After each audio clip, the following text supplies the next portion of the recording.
Friends মই আপোনালোকক এটা খুবেই বিখাদিত দৃশ্য দেখুৱাবলৈ আহিছোঁ। হেল্ল' ফ্ৰেণ্ডছ, মই Dipen Rajbongshi. Welcome to my YouTube channel. মোৰ এই ইউটিউব চেনেলটোলৈ আপোনালোকক স্বাগতম জনাইছোঁ। আৰু মই এতিয়া আছোঁ বাক্সা জিলাৰ থমনাৰ যি গাঁও উজিৰবাৰী গাঁৱত আছোঁ।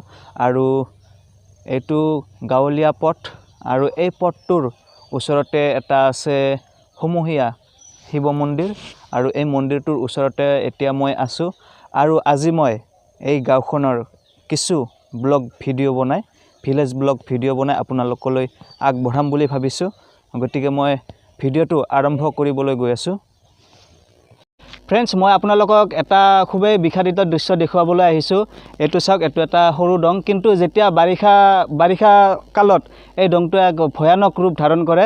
এই বাৰিষা কালত এই দংটো পানী তাৰমানে দুয়োপাৰ বাগৰি গৈছিল। এটা এই দংটোৱে এইটো যিটো মাঠৰি আছিলে, সেইটো পাৰৰ মাঠৰি এইটো পূৰা ভাঙি দিছিলে। ভাঙি দি তাৰমানে সেইখিনি যিমান খেতি আছিলে, ধান খেতি, সেইখিনি একেবাৰে বৰবাদ কৰি দিছিলে। যিটো খেতিয়কৰ যিমান কষ্ট কৰি এই খেতিখিনি কৰিছিলে, সেইখিনি একদম পূৰা বৰবাদ কৰি দিছিলে। চাওক, মই আপোনালোকক সেইটো পাৰলৈ গৈ দেখুৱাইছোঁ। এই দংটোত পানী বেছি নাই। চেণ্ডেল আছে।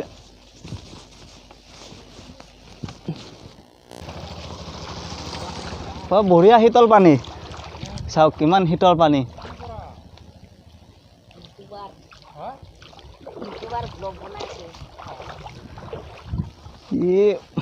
মোৰ লং পেণ্ট ভিজিল।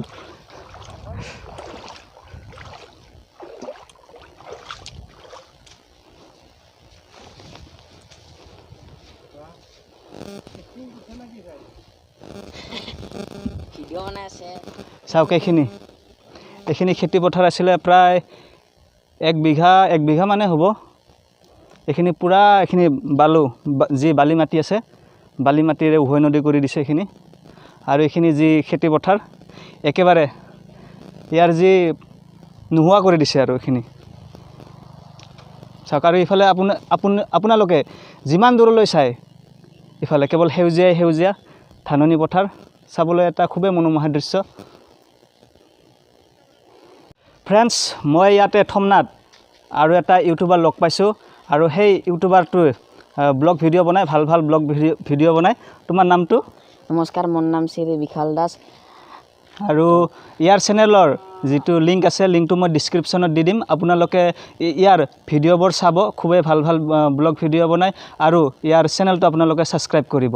আজি ইয়াত চাওক, আজি প্ৰখৰ ৰ'দ দিছে, আৰু ইয়াত ইমান ধুনীয়া বাঁহ গছৰ ছায়াত কিমান ঠাণ্ডা অনুভৱ হৈছে, ইমান গৰম অনুভৱ হোৱা নাই।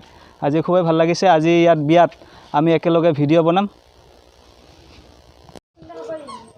ফ্ৰেণ্ডছ মই এতিয়া আছোঁ উজিৰবাৰীৰ মোৰ দাদাৰ ঘৰত আহিছোঁ। মই এই দাদাৰ সৈতে মোৰ সম্পৰ্কটোৰ কথা কৈ আছোঁ। যিটো মোৰ ককা আছে, ককাৰ দাদা ডাঙৰ ভাই নে সৰু ভাই? মইতো ডাঙৰ ভাই। মোৰ ককাৰ ডাঙৰ ভাইৰ ল'ৰা, সেই হিচাপে তাৰমানে আমাৰ সেই হিচাপে সম্পৰ্কত মোৰ দাদা হয়। আৰু এই দাদাৰ ঘৰলৈ মই ফুৰিবলৈ আহিছোঁ। আৰু পিছফালে তাঁতশালত বহি আছে বৌ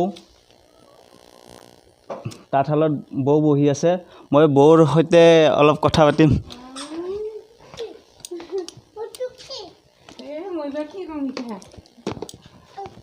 বৌ, আপুনি কি কাপোৰ বৈ আছে?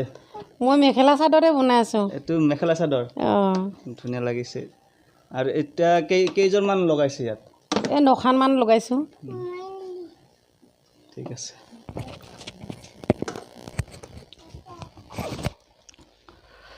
মই আৰু ইয়াত খুবেই এটা ধুনীয়া বস্তু দেখিছোঁ, যিটো অসমীয়া পৰম্পৰাৰ সৈতে ওতপ্ৰোতভাৱে জড়িত, বিহুৰ এটা অবিচ্ছেদ্য অংগ বুলি ক'ব পাৰি। ইয়াত চাওক, ধুনীয়াকৈ কপৌ ফুল ইয়াত লগাইছে। ইয়াত ধুনীয়াকৈ খেৰবোৰ আম গছত লগাইছে। এইটো আপোনালোকে চাব পাৰে, আম গছত কপৌ ফুল এতিয়া ফুলা নাই, চ'ত মাহত বোলে ফুলে। কপৌ ফুল সাধাৰণতে এইটো যিহেতু অন্য এটা গছত লাগিছে, কপৌ ফুলক সাধাৰণতে পৰজীৱী উদ্ভিদ হিচাপে ক'ব পাৰি। আপোনালোকে বা কি কয়?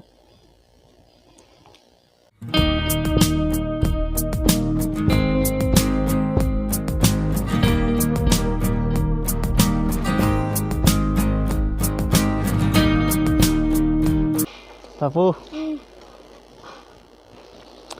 ফ্ৰেণ্ডছ আমি এতিয়া ভিলেজ ব্লগ বনাই আছোঁ আৰু এই ভিলেজ ব্লগত মই এই যি আমবাৰী উজিৰবাৰী আৰু এইটো কি গাঁও বাবু এটা লাফাকুচি এইখিনি মই আপোনালোকক দেখুৱাম এতিয়া মোৰ লগত আছে পাপু আৰু মই চাইকেল মাৰি গৈ আছোঁ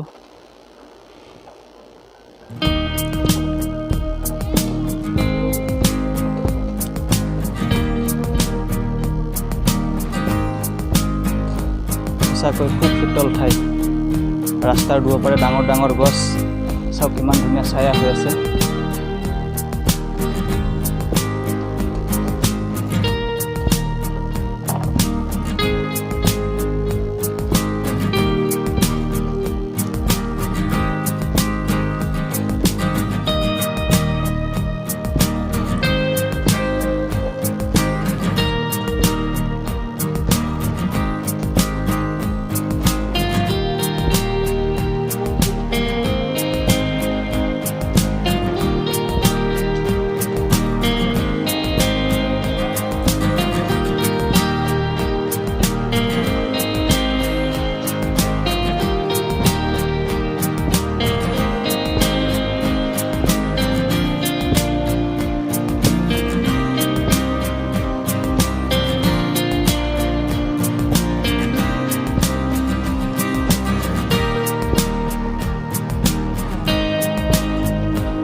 বাবু এইটো মন্দিৰ না নামঘৰ হয় এইটো নামঘৰটোৰ নাম জানে না এইটো এটা চাওক এইটো এটা সুন্দৰ নামঘৰ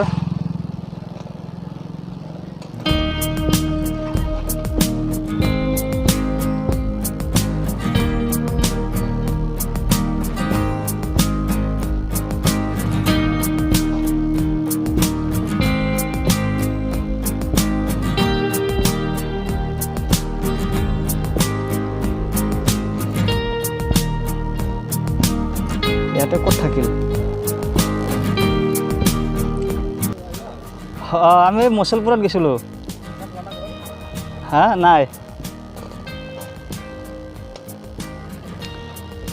এয়া মোৰ পিছে পিছে আহি আছে বিশাল ব্লগছ আৰু আমি একেলগে আমি ভিলেজ ব্লগ বনাই আছোঁ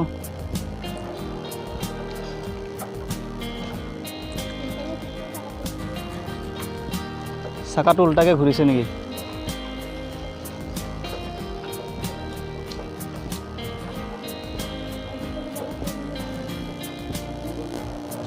চাওক ফ্ৰেণ্ডছ ইয়াত বাঁহ গছ ৰাস্তাৰ ওচৰতে বাঁহ গছ আৰু এই বাঁহ গছৰ ছায়া সঁচাকৈ বহুত শীতল ইয়াত ৰাস্তাত পূৰা ছায়া পৰি আছে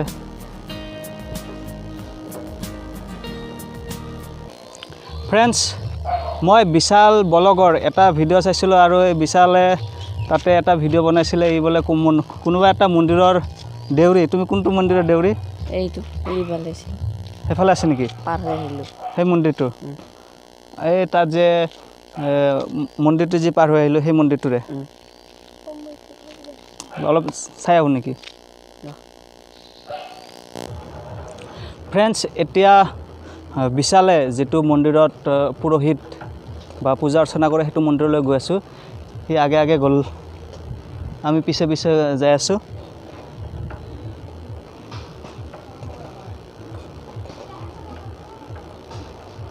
পামে আৰু মন্দিৰটো কি মন্দিৰ বাবু কি মন্দিৰ এইটো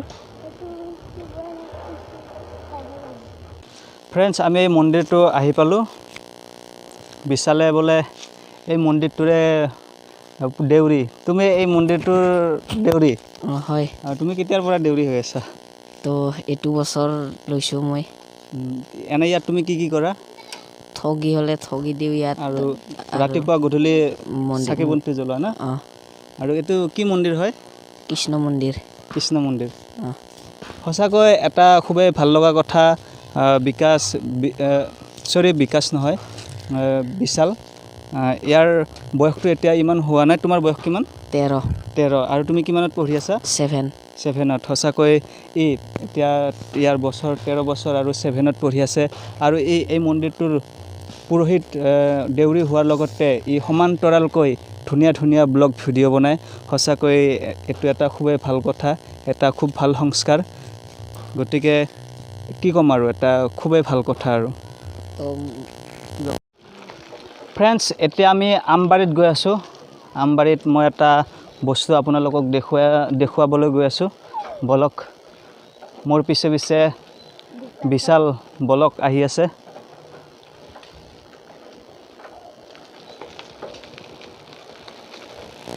ফ্ৰেণ্ডছ মই এতিয়া আছোঁ আমবাৰীৰ যিটো LP স্কুল এই LP স্কুলটোত আহিছোঁ এই LP স্কুলটোত মই কিয় আহিছোঁ আপোনালোকক কৈ আছোঁ এই LP স্কুলটোত মোৰ দেউতাই শিক্ষা লাভ কৰিছিলে প্ৰাথমিক শিক্ষা জীৱনৰ যিটো প্ৰাথমিক শিক্ষা এই LP স্কুলটোতে লাভ কৰিছিলে দেউতা এই LP স্কুলৰ শিক্ষাৰেই তেওঁৰ জীৱনৰ প্ৰথমটো যিটো স্তৰ সেই স্তৰটো তেওঁ শিক্ষাৰে আলোকিত কৰিছিল আৰু এই LP স্কুলটোৰ ওচৰতে এটা সৰু নদী নে ডং পাপু এইটো কি নদী না ডং ইয়াত এটা কাঠৰ দলং আছে এই কাঠৰ দলংটো বহুত পুৰণি এতিয়া তাত এটা পকী দলং হৈ আছে নিৰ্মাণ হৈ আছে আৰু এই কাঠৰ চৰি যিটো ডং আছে এই ডঙৰ ওচৰত দেউতাই কোৱা মতে প্ৰকাণ্ড আম গছ আছিল এই ডঙৰ ওচৰত ভালেকেইটা প্ৰকাণ্ড আম গছ আছিল আৰু পাপু তুমি কোনটো এইটো স্কুলতে পঢ়িছিলা নেকি আৰু বিশালে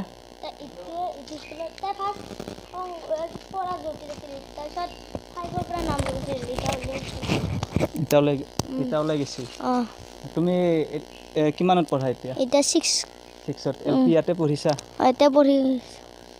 এই স্কুলটোৰ নাম কি বাবু 857 নং উজিৰবাৰী প্ৰাথমিক বিদ্যালয় গতিকে দেউতাৰ যি জন্ম ইয়াতে হৈছিলে এইটোৱে দেউতাৰ জন্ম ঠাই আমি এতিয়া ইয়াত নাথাকোঁ আমি গুৱাহাটীত থাকোঁ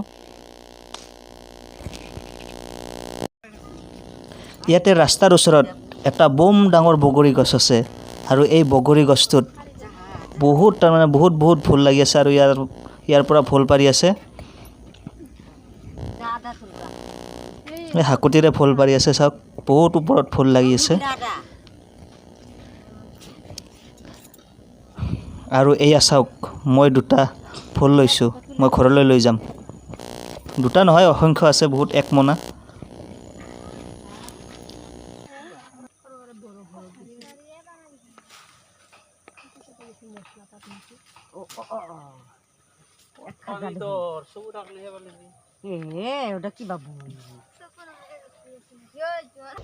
ফ্ৰেণ্ডছ মই এতিয়া আছোঁ আমবাৰীৰ যিটো শ্ৰী শ্ৰী লক্ষী হাইস্কুল আৰু এই হাইস্কুলটোৰ ওচৰতে এফালে মণ্ডপ আছে যি বড়োসকলৰ যিটো প্ৰাৰ্থনা মন্দিৰ সেই মন্দিৰ আছে আৰু ইয়াত প্ৰতি বছৰে লক্ষী পূজা কৰা হয় প্ৰতি বছৰে আৰু এইটো চাবলৈ খুব ধুনীয়া আৰু ইয়াৰ ওচৰতে এটা প্ৰকাণ্ড গছ আছে আৰু আপোনালোকে জানেনে বাৰু মোৰ যি অৰ্ধাংগিনী দীপাঞ্জলি এই স্কুলটোতে পঢ়িছিলে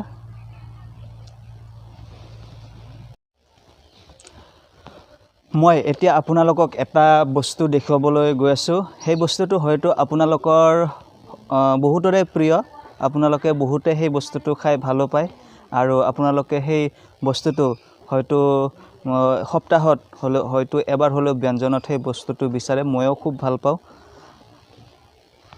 এইটো চাওক এইটো চিনি পাইছেনে ইয়াৰ গন্ধটোৱে খুবেই সুন্দৰ খুবেই ধুনীয়া এনেকৈ পাতটো মোহাৰি দিলে ইয়াৰ গন্ধটো ওলায় এইটোক আমি নৰসিংহ বুলি কওঁ ইয়াৰ পাতটো মাছৰ সৈতে জোল বনালে খুবেই ভাল লাগে আৰু তাৰ উপৰিও অন্যান্য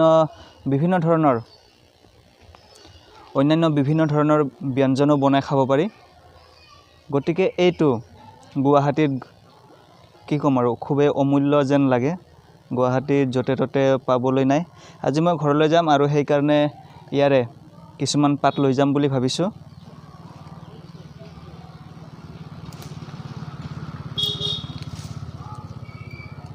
মই ঘৰত গৈ মাছৰ সৈতে জোল বনাই খাম।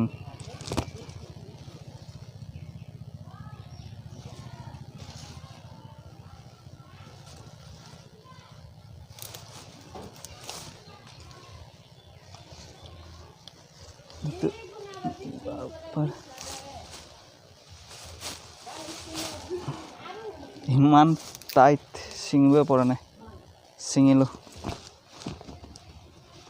এইখিনি হ'লেই হ'ব।